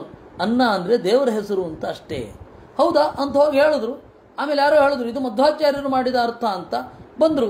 ನೋಡಿ, ಇದು ಮಧ್ವಾಚಾರ್ಯರು ಮಾಡಿದ ಅರ್ಥ, ಮಧ್ವರ ಅರ್ಥ ಇರಬಹುದು, ಯಾರದ ಅರ್ಥ ಇರಬಹುದು, ಯುಕ್ತಿಯುಕ್ತವಾಗಿದೆಯಲ್ಲ ಸ್ವೀಕರಿಸಿ ಅಂತಂದೆ. ಆಮೇಲೆ ಮೊನ್ನೆ ಒಬ್ಬರು ಬೃಹಸ್ಪತಿಗಳು ಬಂದಿದ್ದರು. ಅವರು ಹೇಳಿದ್ರು, ನಾನು ಅನ್ನವನ್ನು ದೇವರು ಅಂತ ಭಾವಿಸುವವ, ಮೊದಲು ಹೋಗಿ ಸ್ನಾನ ಮಾಡಿದ ಕೂಡಲೇ ಕುಕ್ಕರ್ಗೆ ನಮಸ್ಕಾರ ಮಾಡ್ತಾ ಇದ್ದೆ. ಏನು ಅಜ್ಞಾನ ರೀ! ಹಾಗಾದರೆ ಕುಕ್ಕರನ್ನು ತಯಾರು ಮಾಡೋದನ್ನು ನಮಸ್ಕಾರ ಮಾಡಬೇಕು ಅಂತಂದು. ಅದರಿಂದಾಗಿ ಅನ್ನಂ ನನಿಂದ್ಯಾತ, ಎಲ್ಲ ಅಂತರ್ಯಾಮಿಯಾಗಿರೋದ್ರಿಂದ ಅನ್ನದ ಅಂತರ್ಯಾಮಿಯಾಗಿರುವ ದೇವರನ್ನು ಅನ್ನ ಅಂತ ಕರೆಯೋದೇ ವಿನಃ ದೇವರು ಅನ್ನ ಅದ ಅಂತ ಅಂದುಕೊಳ್ಬಾರದು. ದೇವರನ್ನು ತಿಂದುಬಿಡ್ತೀವಿ ಅಂದರೆ ಏನರ್ಥ? ದೇವರೇ ಅನ್ನವಾಗಿ ಪರಿಣಾಮ ಹೊಂದಿದ ಅಂತ. ಅದಕ್ಕೆ ಆಚಾರ್ಯರು ಹೇಳಿದ್ರು, ಸರ್ವಾಂತರ್ಯಾಮಕತ್ವಾತ್ತು ಸರ್ವನಾಮ ಜನಾರ್ದನ. ಎಲ್ಲ ಪದಾರ್ಥದ ಅಂತರ್ಯಾಮಿಯಾಗಿರೋದ್ರಿಂದ ಎಲ್ಲ ಪದಾರ್ಥಗಳೂ ದೇವರನ್ನು ಹೇಳ್ತವೆ, ಎಲ್ಲ ಪದಗಳೂ ದೇವರನ್ನು ಹೇಳ್ತವೆ. ಅಷ್ಟೇ ವಿನಃ ಎಲ್ಲದರ ಸ್ವರೂಪ ದೇವರಲ್ಲ, ಎಲ್ಲವೂ ದೇವರ ಸ್ವರೂಪ ಅಲ್ಲ ಅನ್ನೋ ಎಚ್ಚರ ಇರಲಿ. ಅದಕ್ಕೆ ಅವರು ಒಟ್ಟಿಗೆ ಇಷ್ಟಕ್ಕೆ ವ್ಯಾಖ್ಯಾನ ಮಾಡಿದ್ರು.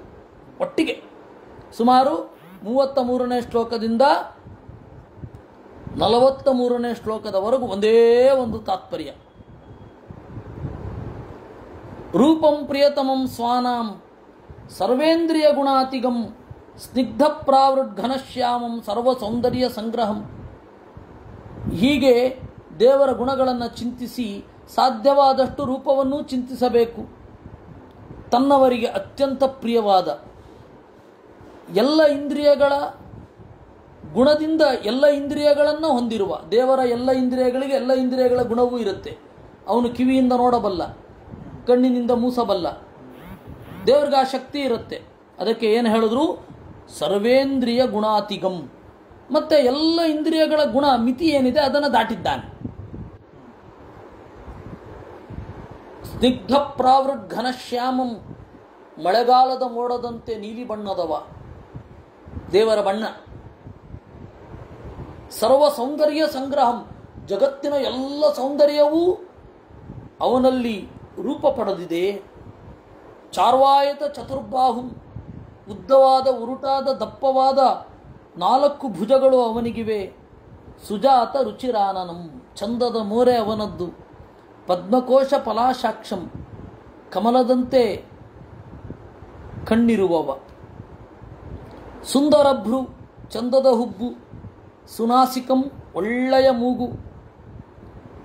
ಸುದ್ವಿಜಂ, ಒಳ್ಳೆಯ ಹಲ್ಲು. ಸುಖಪೋಲಾಸ್ಯಂ, ತುಂಬಿದ ಕೆನ್ನೆಯ ಮೋರೆ. ಸಮಕರ್ಣ ವಿಭೂಷಿತಂ, ದೇವರ ಕಿವಿ ಸಮವಾಗಿ ಇದೆ.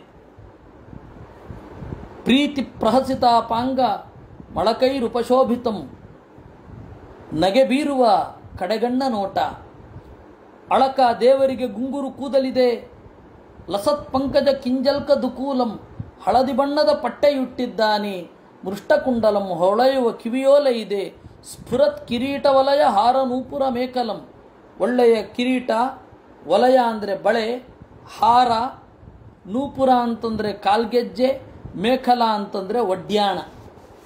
ಅದರಿಂದ ದೇವರು ಕೂಡಿದ್ದಾನೆ.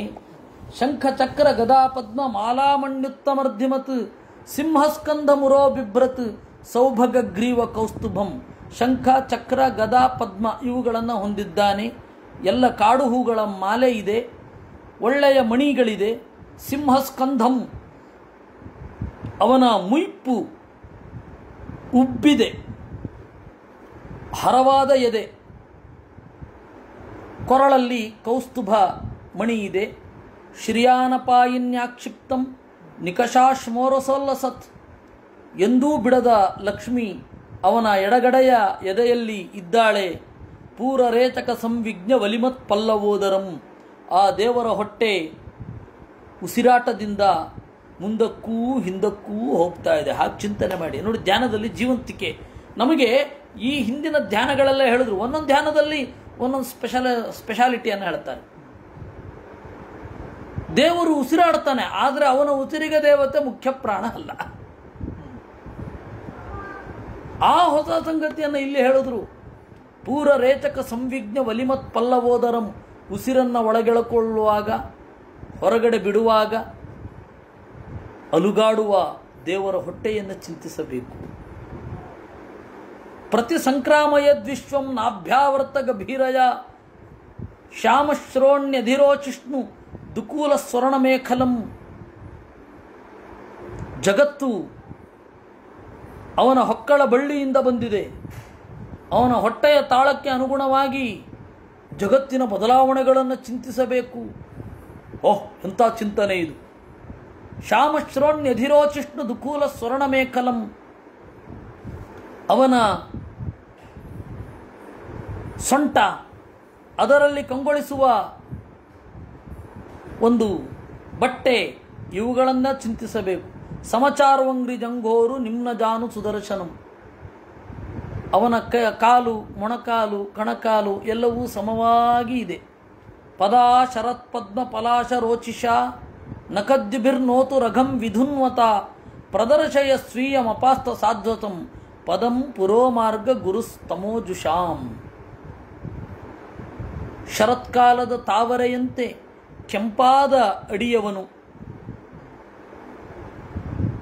ಉಗುರಿನ ಕೆಂಪು ಕಾಂತಿಯೋ ಚಿಂತನೆ ಮಾಡುವವರ ರಜೋಗುಣದ ದೋಷವನ್ನೆಲ್ಲ ಪರಿಹಾರ ಮಾಡುವಂಥದ್ದು. ಅಂತಹ ಎಲ್ಲರ ಭಯವನ್ನು ಹೋಗಲಾಡಿಸುವಂತಹ ನಿನ್ನ ಅಡಿಗಳನ್ನು ತೋರಿಸಯ್ಯ. ಏತದ್ರೂಪಮಭಿಧ್ಯೇಯಂ ಆತ್ಮಶುದ್ಧಿಮಭೀಪ್ಸತಾಂ ಯದ್ಭಕ್ತಿಯೋಗೋ ಭಯದಃ ಸ್ವಧರ್ಮಮನುತಿಷ್ಠತಾಂ. ಈ ತರಹದ ರೂಪವನ್ನು ಚಿಂತಿಸಬೇಕು. ಎತ್ತರಕ್ಕೆ ಏರಲು ಬಯಸುವವರು, ಭಯವನ್ನು ನೀಗಿಕೊಳ್ಳಲು ಬಯಸುವವರು. ಭವಾನ್ ಭಕ್ತಿಮತಾಮಲಭ್ಯ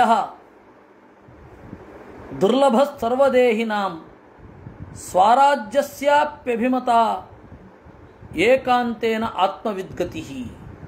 ನೀನು ಭಕ್ತಿ ಉಳ್ಳವರಿಗೆ ಮಾತ್ರ ಸುಲಭ, ಎಲ್ಲರಿಗೂ ಅಲ್ಲ. ಸ್ವರಾಜ್ಯಸ್ಯಾಪ್ಯಭಿಮತ ಏಕಾಂತೇನ ಆತ್ಮವಿದ್ಗತಿ. ಸ್ವರ್ಗಾದಿ ಸುಖಗಳನ್ನು ಪಡೆಯಬೇಕು ಅಂತಂದ್ರೂ ನಿನ್ನನ್ನೇ ಹೊಂದಬೇಕು.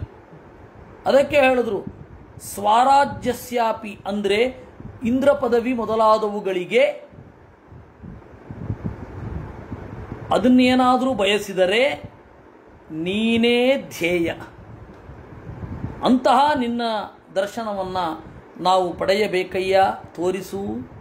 ತ್ವಾಂ ದುರಾರಾಧ್ಯಮಾರಾಧ್ಯ ಸತಾಮಪಿ ದುರಾಪಯ ಏಕಾಂತ ಭಕ್ತ್ಯಾ ಕೋವಾಂಛೇತ್ ಪಾದಮೂಲಂ ವಿನಾ ಬಹಿಃ. ಈ ತರಹದ ದೇವರನ್ನು ಚಿಂತನೆ ಮಾಡುವವ ನಿನ್ನ ಅಡಿಗಳಲ್ಲಿ ಇನ್ನಷ್ಟು ಭಕ್ತಿಯನ್ನು ಕೇಳುತ್ತಾನೆ ವಿನಃ ಬೇರೆ ಏನನ್ನ ಕೇಳಲು ಸಾಧ್ಯ. ಯತ್ರ ನಿರ್ವಿಷ್ಟ ಮರಣಂ ಕೃತಾಂತೋ ನಾಭಿಮನ್ಯತೆ ವಿಶ್ವಂ ವಿಷ್ಟಂಭಯನ್ ವೀರ್ಯ ಶೌರ್ಯ ವಿಸ್ಫುರಿತ ಭ್ರುವ. ಈ ಪರಮಾತ್ಮನಲ್ಲಿ ನೆಲೆಗೊಂಡ ಮೇಲೆ ಬುದ್ಧಿಯಿಂದ ಯಮನೂ ಇವನನ್ನು ಪ್ರಜ್ಞೆಯಿಂದ ತಪ್ಪಿಸುವುದಿಲ್ಲ. ಸದಾಶಿವ ಇವನಿಗೆ ಮರವು ನೀಡುವುದಿಲ್ಲ. ಕ್ಷಣಾರ್ಧೇನಾಪಿ ತುಲಯೇ ನಸ್ವರ್ಗಂ ನಾಪುನರ್ಭವಂ ಭಗವತ್ ಸಂಗಿ ಸಂಗಸ್ಯ ಮರ್ತ್ಯಾನಾಂ ಕಿಮುತಾಶಿಷಃ. ಸ್ವರ್ಗವನ್ನಾಗಲಿ ಮೋಕ್ಷವನ್ನಾಗಲಿ ಅಳೆಯುವುದು ಥರವಲ್ಲ, ನಿನ್ನ ಭಕ್ತರ ಸಂಘವೇ ಮಿಗಿಲು. ಅಯ್ಯೋ, ಮೋಕ್ಷಕ್ಕಿಂತ ಈ ಸಂಸಾರದಲ್ಲಿ ನಿನ್ನ ಭಕ್ತರ ಸಂಘ ಮಿಗಿಲು ಅಂತಾರಲ್ಲ, ಏನು ಹೇಳೋದು? ಭಕ್ತರ ಸಂಘ ಮಾಡೋದು ಯಾಕೆ? ಭಗವದ್ಭಕ್ತರ ಹತ್ತಿರ ಬರೋದು ಯಾಕೆ? ಸಜ್ಜನರ ಸಂಘ ಯಾಕೆ? ಮೋಕ್ಷಕ್ಕಾಗಿ ಅಲ್ವೇ?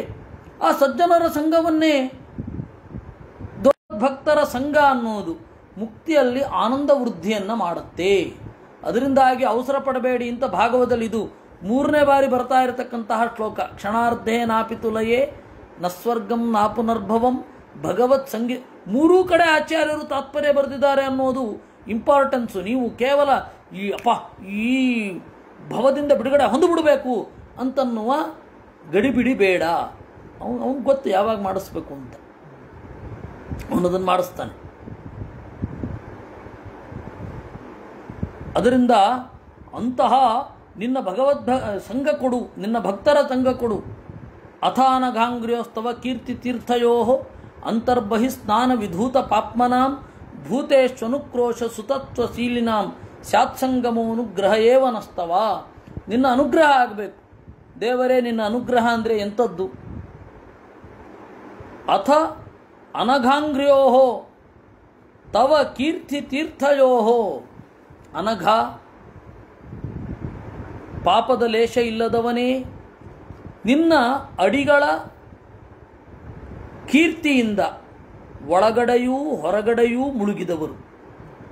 ಹೊರಗಡೆ ಮುಳುಗೋದು ಅಂದರೆ ಗಂಗಾದಿಗಳಲ್ಲಿ ಮುಳುಗೋದು. ಗಂಗೆ ಅನ್ನೋದು ದೇವರ ಕೀರ್ತಿ ತಾನೆ, ದೇವರ ಅಡಿಗಳಿಂದ ಹುಟ್ಟಿದ್ದು ಅನ್ನುವ ಕೀರ್ತಿ. ನಿನ್ನ ಕೀರ್ತಿಯಲ್ಲಿ ಹೊರಗಡೆ ಮುಳುಗೋದು ಅಂದರೆ ಗಂಗಾದಿ ತೀರ್ಥಗಳಲ್ಲಿ ಮುಳುಗೋದು ಅಂತ ಅರ್ಥ. ಒಳಗಡೆ ಮುಳುಗೋದು ಅಂತಂದರೆ ಭಾಗವತ ಮೊದಲಾದ ಪುರಾಣಗಳನ್ನು ಚಿಂತನೆ ಮಾಡೋದು, ಧ್ಯಾನ ಮಾಡೋದು ಅಂತ ಅರ್ಥ. ಒಳಗಡೆ ಹೊರಗಡೆ ಮುಳುಗಿ ಮಿಂದು ತಮ್ಮ ಪಾಪವನ್ನು ಕಳೆದುಕೊಂಡವ ಅವರು ಬಹಳಷ್ಟು ಜನ ಇದ್ದಾರೆ. ಭೂತೇಚು ಅನುಕ್ರೋಶ ಸುತತ್ವಶೀಲಿನಾಂ, ಅವರಿಗೆ ತಮಗಿಂತ ಕಿರಿಯರ ಬಗ್ಗೆ ಬಹಳ ಕರುಣೆ. ಅಂತಹ ಸಜ್ಜನರ ಸಂಗಮ ನನಗಾಗಲಿ, ಅದೇ ನೀನು ಮಾಡುವ ಅನುಗ್ರಹ. ಅಂಗ್ರಿಯೋ ಜಾತಯೋ ಕೀರ್ತಿ ತೀರ್ಥಯೋ. ಅಲ್ಲಿ ಇನ್ನೊಂದು ಆಚಾರ್ಯರು ಹೇಳಿದ್ರು, ಅಂಗ್ರಿಯಿಂದ ಹುಟ್ಟಿದ್ದು ಕೀರ್ತಿ ಮತ್ತು ತೀರ್ಥ, ಹಾಗರ್ಥ ಮಾಡಬೇಕು ಅಂತ. ಆ ಅರ್ಥವನ್ನೇ ಅನುಸರಿಸಿ ನಾವಾಗ ನೋಡಿದ್ದು. ಹೊರಗಡೆಯ ಕೀರ್ತಿ ಗಂಗೆ, ಕೀರ್ತಿಯಿಂದ ಒಳಗಡೆ ಸ್ನಾನ ಮಾಡೋದು ಅಂತಂದರೆ ಭಾಗವತಾದಿಗಳ ಶ್ರವಣ ಅಂತ. ನಯಸ್ಯ ಚಿತ್ತಂ ಬಹಿರರ್ಥ ವಿಗ್ರಹಂ ಮನೋಗುಹಾಯಾಂಚ ನಿವಿಷ್ಟಮಾವಿಷೇತ್ ಯದ್ಭಕ್ತಿ ಯೋಗಾನುಗೃಹೀತ ಮಂಜತಾ ಮುನಿರ್ವಿಚಷ್ಟೇ ನನು ತತ್ರ ತೇ ಪದಂ. ಯಾರ ಪ್ರಜ್ಞೆ ಅಂತನ್ನೋದು ಹೊರಗಡೆಯ ಭ್ರಮೆಗಳನ್ನು ಕಳಚಿಕೊಂಡು ಮನಸ್ಸು ಎನ್ನುವ ಗುಹೆಯಲ್ಲಿ ನೆಲೆಗೊಂಡ ನಿನ್ನನ್ನು ಚಿಂತನೆ ಮಾಡುವಂತೆ ಆಗ್ತದೋ, ಮುನಿಗಳೆಲ್ಲರೂ ಈ ಮನನದಿಂದಾಗಿ ಮುನಿಗಳಾಗಿರ್ತಾರೋ ಅಂತಹ ನಿನ್ನ ಅಡಿಗಳು ನನ್ನ ನೆನಪಿಗೆ ಬರಬೇಕು.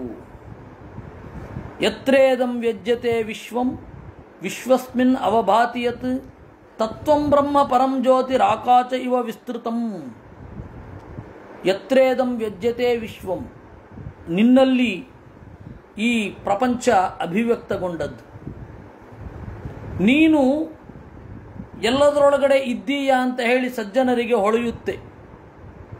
ವಿಶ್ವಸ್ಮಿನ್ ಅವಭಾತಿಯತ್, ಅಂತಹ ತತ್ವ ಎನಿಸಿದ ಪರಬ್ರಹ್ಮ ಎನಿಸಿದ ನೀನು ಆಕಾಶದಲ್ಲಿ ಬೆಳಕಿನಂತೆ ಎಲ್ಲೆಡೆ ವ್ಯಾಪಿಸಿದ್ದೀಯ.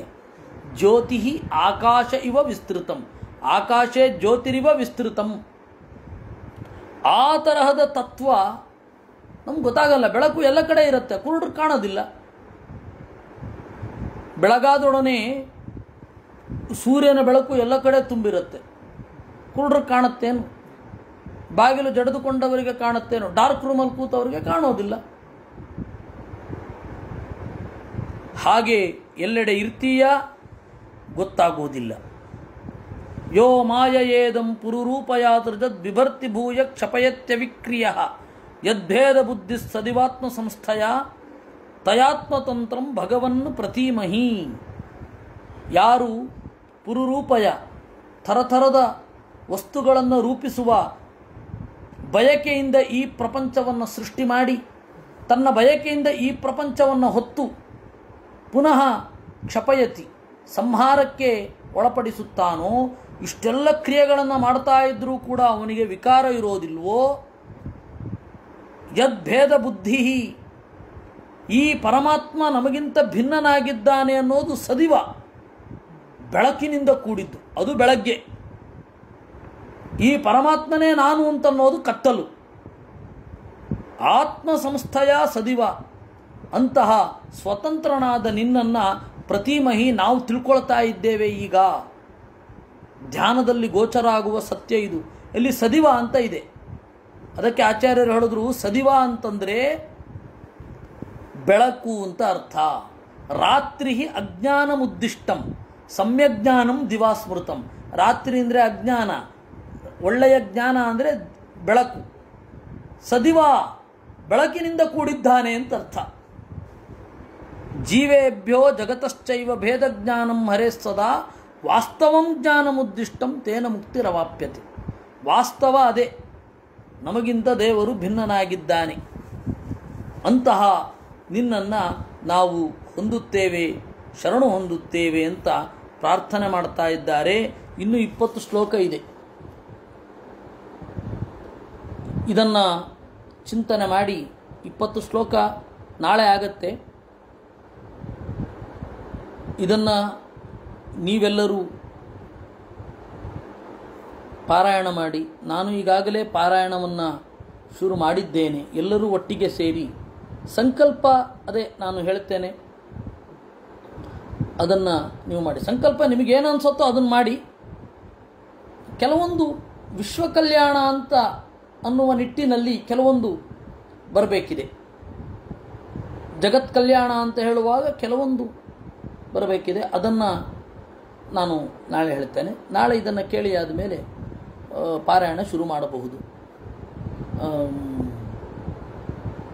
ಶ್ರೀನಿಧಿಯವರು, ರಮೇಶ್ ಅವರು, ಇವರೆಲ್ಲ ಸೇರಿಕೊಳ್ಳಲೇಬೇಕು. ಕೃಷ್ಣಾರ್ಪಣ ಅನೇನ ಭಾವಿಯತ್ ಪುಣ್ಯ ತದಾಪ್ನೋತಿ ಪಿತಾಮಹ.